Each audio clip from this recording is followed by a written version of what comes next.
If your iPhone's voice dictation is not working, here's how you can fix it in a quick steps. First, make sure dictation is enabled.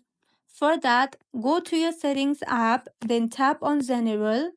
After that, scroll down and tap on keyboard and make sure enable dictation is turned on. And if it's already on, try toggling it off. Wait a few seconds and then turn it back on.